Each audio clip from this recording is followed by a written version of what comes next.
ओम शांति। 30 जून 2025 बाबा के महावाक्य। बाबा कहते, मीठे बच्चे, बाप आए हैं तुम्हें ज्ञान से शुद्ध खुशबूदार फूल बनाने।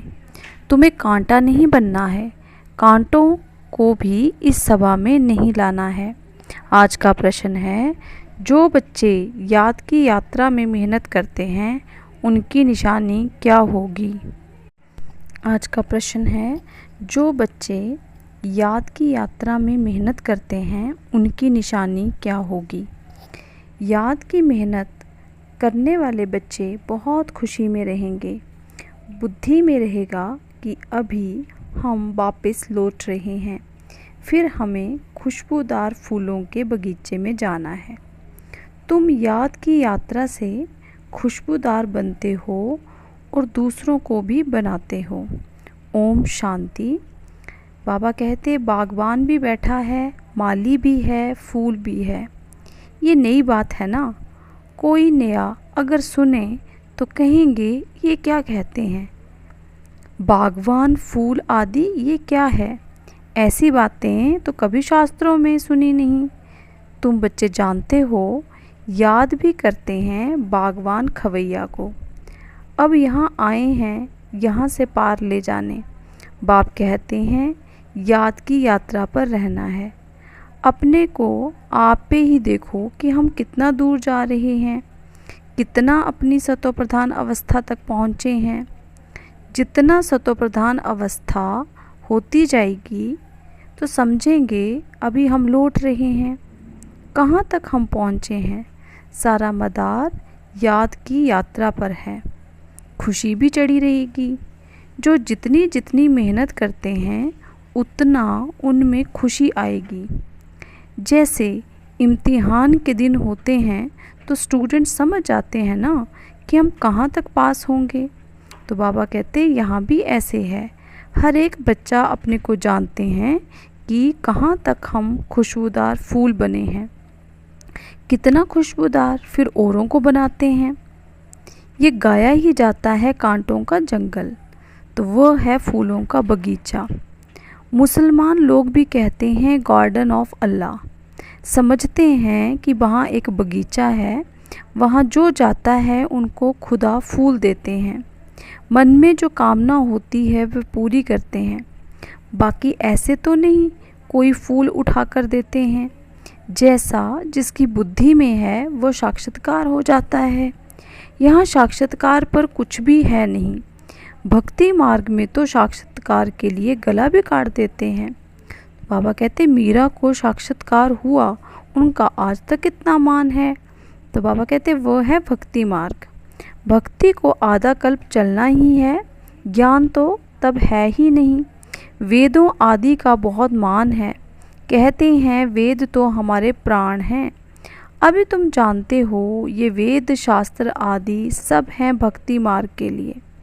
भक्ति का कितना बड़ा विस्तार है, बड़ा झाड़ है और ज्ञान है बीज। अभी ज्ञान से तुम कितने शुद्ध होते हो, खुशबूदार बनते हो ना। ये तुम्हारा बगीचा है। यहाँ कांटा किसी को भी नहीं कहेंगे, क्योंकि यहाँ विकार में कोई जाते नहीं। तो बाबा बात कर रहे हैं सतयुग की। तो कहेंगे कि इस बगीचे में एक भी कांटा नहीं है। कांटा है कलयुग, अभी है पुरुषोत्तम संगम युग। इसमें कांटा कहाँ से आया। अगर कोई कांटा बैठा है तो अपने को ही नुकसान पहुँचाते हैं, क्योंकि ये इंद्रप्रस्थ है ना। इसमें ज्ञान परियां बैठी हैं। ज्ञान डांस करने वाली परियां हैं। मुख्य मुख्य के नाम हैं पुखराज परी, नीलम परी आदि आदि पड़े हैं। वे फिर नौरतन गाए जाते हैं, परंतु ये कौन थे किसको भी पता नहीं है। बाप सिर्फ कहते हैं मुझे याद करो। तुम बच्चों की बुद्धि में अब समझ है कि 84 का चक्कर भी अभी बुद्धि में है। शास्त्रों में तो 84 लाख कह दिया है। मीठे मीठे सिकिलदे बच्चों को बाप ने समझाया है कि तुमने 84 जन्म लिए, अब तमो प्रधान से सतो प्रधान बनना है। तो बाबा कहते, कितना सहज है। भगवानुवाच बच्चों प्रति माम एकम याद करो। अभी तुम बच्चे खुशबूदार फूल बनने के लिए अपने को आत्मा समझ बाप को याद करो। बाबा कहते कांटे नहीं बनो, यहाँ सब मीठे मीठे फूल हैं, कांटा नहीं। हाँ, माया के तूफान तो आएंगे, माया ऐसी कड़ी है जो झट फंसा देती है। फिर पछताएंगे, हमने ये क्या किया, हमारी तो की कमाई सारी चट हो गई। फिर बाबा कहते बच्चे ये बगीचा, ये है बगीचा, बगीचे में अच्छे अच्छे फूल भी होते हैं। इस बगीचे में भी कोई तो फर्स्ट क्लास फूल होते जाते हैं, जैसे मुगल गार्डन में अच्छे अच्छे फूल होते हैं। सब जाते हैं देखने, यहाँ तुम्हारे पास कोई देखने तो आएंगे नहीं। तुम कांटों को क्या मुंह दिखाएंगे। गायन भी है ना, मूत पलीती कपड़ धोए। बाबा को जप साहेब सुखमनी आदि सब याद थी, अखंड पाठ भी करते थे। 8 वर्ष का था तो पटका बांधता था, रहता ही मंदिर में था। मंदिर की चार्ज सारी हमारे ऊपर थी। अभी समझते हैं कि मूत पलीती कपड़ धोने का अर्थ क्या है। महिमा सारी बाबा की है। अभी तुम बच्चों को बाप बैठ समझाते हैं, बच्चों को कहते भी हैं अच्छे अच्छे फूल लाओ। जो अच्छे अच्छे फूल लाएंगे वह अच्छा फूल माना जाएगा। सभी कहते हैं हम श्री लक्ष्मी नारायण बनेंगे, तो गोया गुलाब के फूल हो गए। बाप कहते हैं अच्छा तुम बच्चों के मुख में गुलाब, अब पुरुषार्थ कर सदा गुलाब बनो। ढेर के ढेर बच्चे हैं, प्रजा तो बहुत बन रही है, वहाँ है ही राजा रानी और प्रजा। सतयुग में वजीर होता ही नहीं, क्योंकि राजा में ही पावर रहती है। वजीर आदि से राय लेने की दरकार नहीं रहती, नहीं तो राय देने वाला बड़ा हो जाए। वहाँ भगवान भगवती को राय की दरकार ही नहीं है। वजीर आदि तब होते हैं, बाबा कहते हैं, जब पतित होते हैं।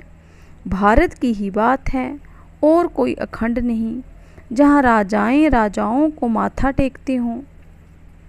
यहाँ ही दिखाया जाता है ज्ञान मार्ग में पूज्य, अज्ञान मार्ग में पुजारी। वो डबल ताज, वो सिंगल ताज।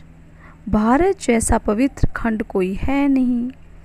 पैराडाइज बहिश्त था, तुम उसके लिए ही पढ़ते हो। अभी तुमको फूल बनना है।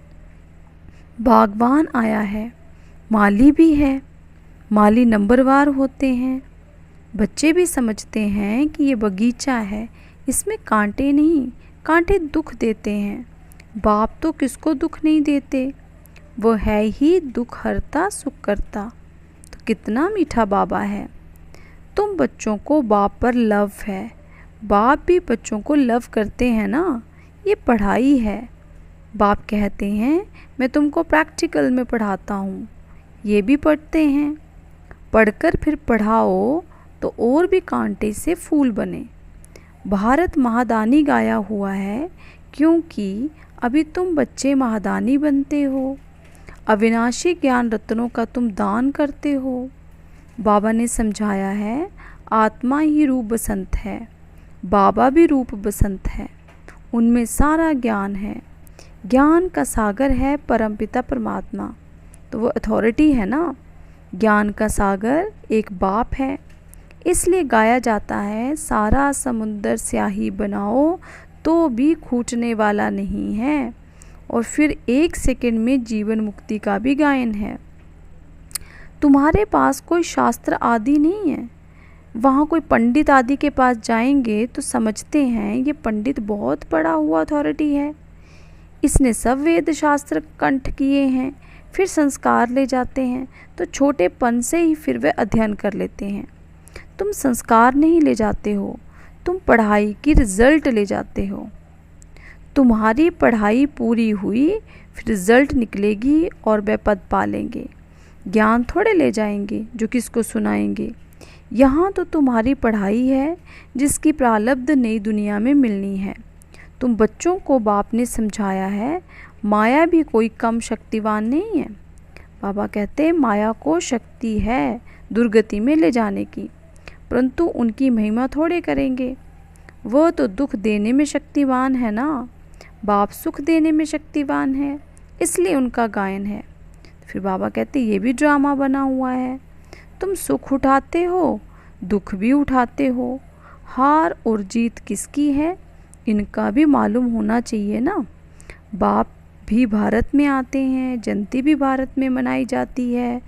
ये किसको भी पता नहीं कि शिव बाबा कब आया, क्या आकर किया था। नाम निशान ही गुम कर दिया है। श्री कृष्ण बच्चे का नाम दे दिया है। वास्तव में विलब्ध बाप की महिमा अलग और श्री कृष्ण की महिमा अलग है। वो है निराकार और श्री कृष्ण वो है साकार।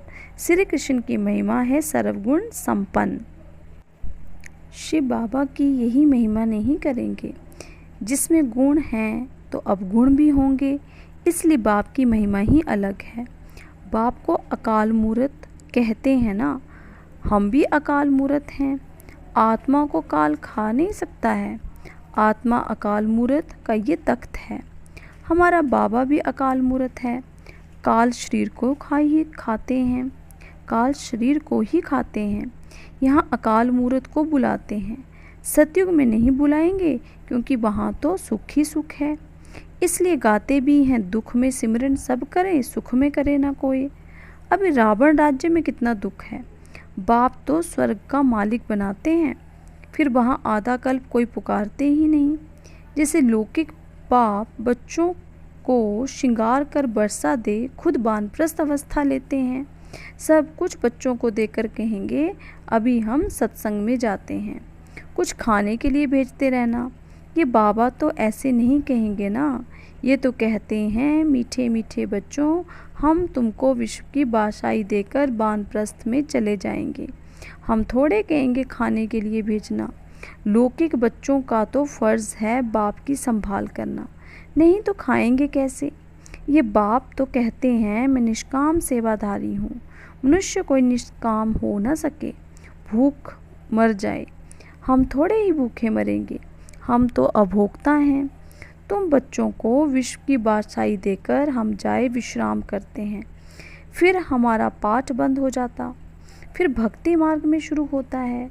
ये अनादि ड्रामा बना हुआ है जो राज बाप बैठ समझाते हैं। वास्तव में तुम्हारा पाठ सबसे जास्ती है तो इजाफा भी तुमको मिलना चाहिए। मैं आराम करता हूँ तो तुम फिर ब्रह्मांड के भी मालिक और विश्व के भी मालिक बनते हो। तुम्हारा नाम बड़ा होता है। ये ड्रामा का राज भी तुम जानते हो। तुम हो ज्ञान के फूल, दुनिया में एक भी नहीं ऐसा।